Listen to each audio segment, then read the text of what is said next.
Bienvenidos a este nuevo bloque de Visión Internacional. Mi nombre es Alexandra Tanimoto, estudiante de noveno ciclo de la carrera de Relaciones Internacionales. El día de hoy nos acompaña la doctora Patricia Crosby para hablarnos un poco sobre la tasa de natalidad en Europa y la adopción internacional. La doctora Crosby es docente de nuestra casa de estudios de la Universidad San Ignacio de Loyola, es abogada por la Universidad Católica del Perú y también tiene un máster en gestión pública y un doctorado en ciencias políticas. Muchas gracias por acompañarnos el día de hoy. A ustedes, encantada de acompañarlos y de conversar un poco. Claro, muchas gracias.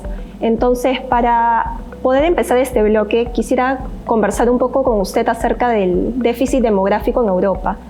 Hemos visto que en los últimos años hay una baja tasa de natalidad en Europa que sigue disminuyendo y que vemos que tiene repercusiones en el crecimiento económico, ¿no? Hay una menor población económicamente activa, pero también vemos la necesidad de políticas sociales ante el gradual envejecimiento de la población. Entonces, quisiera que nos comente un poco más sobre cuál es este panorama en el continente europeo y cuál es la posición de la Unión Europea específicamente acerca de la baja tasa de natalidad en el continente europeo. Pues sin duda un tema importantísimo, que además está llegando a todo el mundo. Claro, cada cultura, ¿no? Cada historia tiene sus propias características, pero en Europa, y ya que la pregunta va dirigida ahí, sí se ha visto con claridad una reducción, una inversión en la pirámide demográfica, como se dice, ¿no? Porque durante muchos años, especialmente ahí, pero también en otras partes del mundo, hubo la política de descenso de la demografía, pensando que esto facilitaba las condiciones de vida de la población que quedaba. Hasta llegar a un punto en que las mismas personas han cuestionado las decisiones que han tomado en algún momento, porque hay una preocupación creciente. Se dice, bueno, efectivamente hay pocos jóvenes respecto de los que habían antes, ¿no?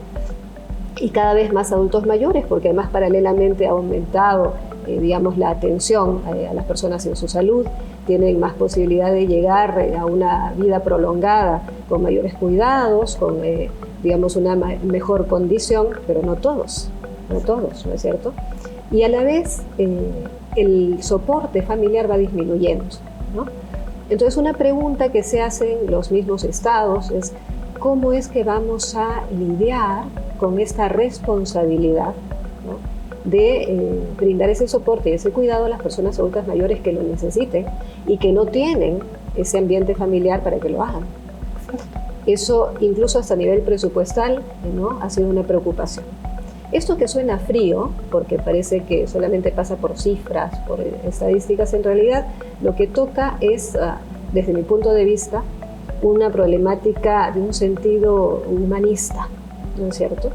Porque, claro, es que ha habido, y cada cierto tiempo hay discursos, hay políticas que se van impulsando internacionalmente, que los estados asumen, no siempre con un análisis profundo, ¿no? Que decía, bueno, la solución ante tanta pobreza, ante tanta carencia, es disminuir la población. ¿Es esa la solución? Exacto. Hay posiciones contrarias que dicen, no, lo que se necesita es mayor población para un bienestar común más general, o sea, digamos, suena una redundancia, bienestar común en general, pero no siempre alcanza a todas las personas.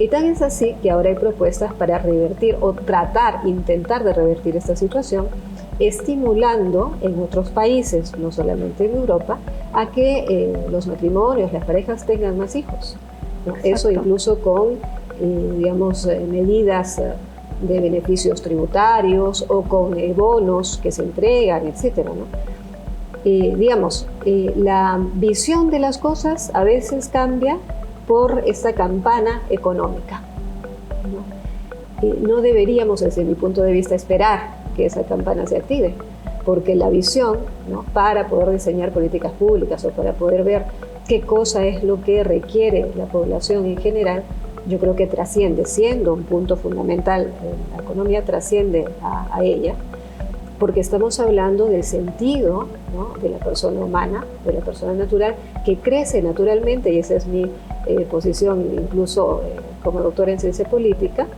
que tiene el fundamento en la familia. La persona humana es, lo que yo siempre le digo, por ejemplo a mis estudiantes, es gregaria por naturaleza, eso se puede ver en muchas publicaciones, y el primer espacio de relacionamiento es la familia, venimos de la familia, e incluso cuando hay niños o hay personas que no la tienen o la han perdido, lo que se busca es proporcionarle un ambiente familiar, ¿no?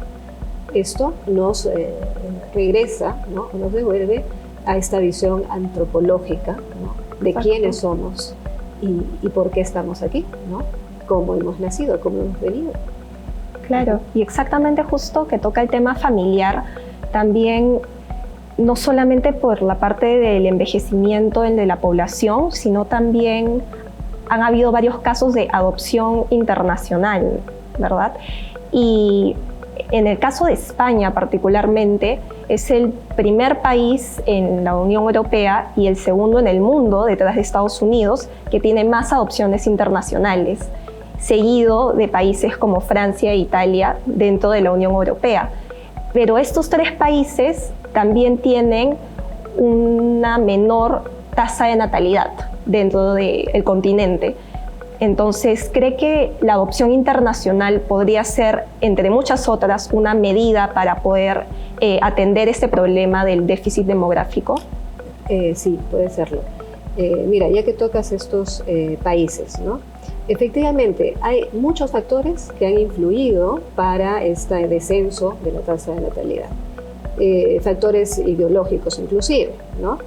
El hecho es que el tiempo pasa y a veces las personas, ¿no? Ya no pueden tener hijos biológicamente, naturalmente, o teniéndolos quieren acrecentar su familia. Y paralelamente, lo que decía hace un momento, hay niños que han perdido su familia natural, su familia de origen. Cuando tú mencionas España, Francia, Italia, justamente esos países, entre otros, entre varios otros, interactúan con el Perú, por ejemplo, en la adopción internacional.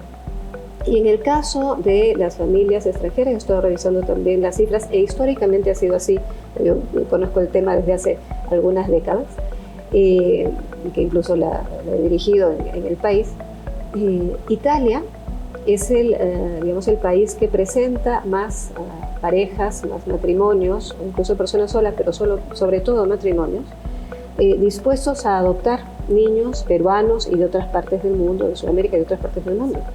Y de entre estos pequeños, quienes tienen características específicas, los que están en un programa que ahora se llama adopciones especiales, porque son niños mayorcitos a 6 años, los más grandecitos, los grupos de hermanos, porque lo que hay que hacer es intentar no separar a esos hermanitos, ¿no es cierto? Exacto. O niños con alguna discapacidad o con algún problema de salud o con antecedentes de sus familiares biológicos con problemas de salud también.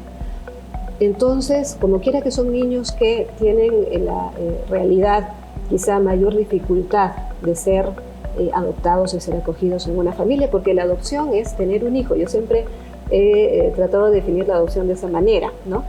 Si uno encuentra las normas, es una medida de protección permanente para los niños en la protección familiar, lo que antes se llamaba abandono, ¿no? Ahora se llama protección familiar a raíz del decreto legislativo 1297 del año 2016.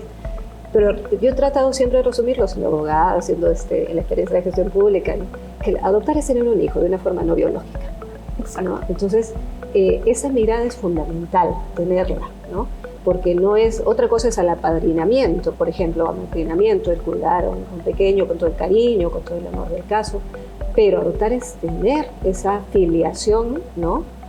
Digamos, porque la ley lo permite y porque en este caso los convenios internacionales y las convenciones internacionales así lo permiten. De manera que sí, esa es una vía que siempre está abierta.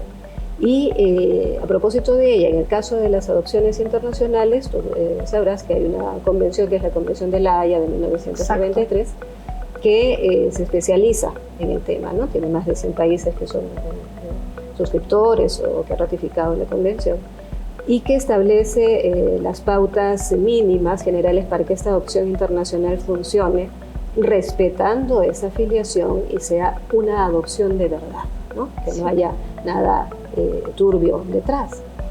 De manera que, como repito, además, ¿no?, esos estados parte se obligan, junto con la Convención de los Derechos del Niño, a tener todos los mecanismos de supervisión necesarios para que esas familias o esas personas que quieran adoptar realmente quieran hacerlo, estén dispuestos a ser padre o madre, o padre y madre en una familia constituida, y que pues el niño o el adolescente vaya efectivamente a su nueva familia con el acompañamiento necesario, ¿no? Así que sí, esa vía siempre está abierta y uno lo puede comprobar, no solamente en la información que da el rector en la materia para nosotros, que es el Ministerio de la Mujer y Poblaciones Vulnerables, hoy llamado así porque nació con otro nombre, ¿no?, en 1996, sino incluso en la información de las embajadas que están presentes en nuestro país, ¿no?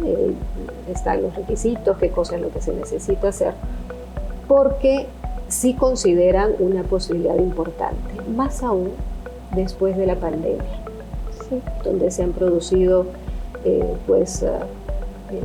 enormes o numerosísimos casos de orfandad, ¿no?, o de desprotección familiar por la pandemia que hemos sufrido, y Dios quiera que no volvamos a sufrir otra, ¿no?, de esa magnitud.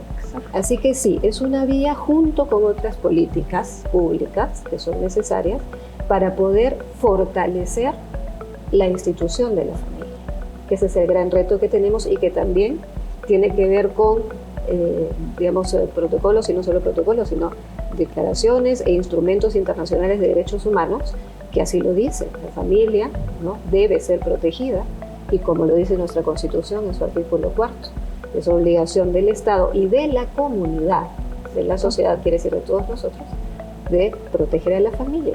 Y incluso hay una política de Estado que habla del fortalecimiento de la familia, ¿no?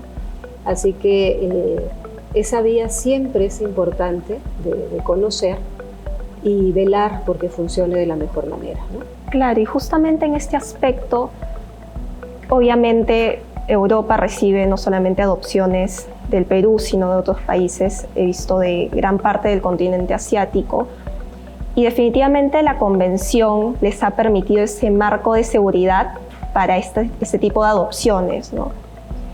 Pero aparte de que sea una medida, ¿qué otras políticas se están tomando en torno a este déficit, esta baja tasa de natalidad en Europa, ¿no? Porque justamente teniendo experiencia en el marco de la gestión pública, me imagino que conoce un poco sobre las reformas necesarias dentro del Estado para poder mejorar o poder atender esta situación que muchas veces lo dejamos de lado o esperamos hasta último momento, como bien mencionó, y cuando el problema ya no se puede mitigar, ¿no? Entonces, ¿qué políticas se está aplicando ahorita la Unión Europea para combatir esto?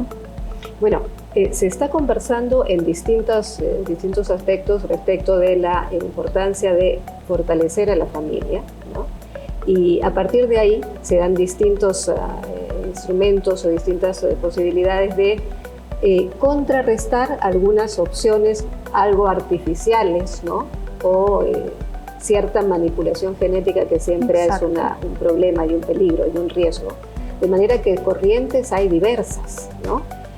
Creo, y es un planteamiento que yo hago directamente para nuestro país, para todos los países que estén abiertos a ello, que lo que se necesita es fortalecer a la familia, porque ahí es donde podemos trabajar en la prevención de esa desprotección familiar, antes llamada abandono, ¿no?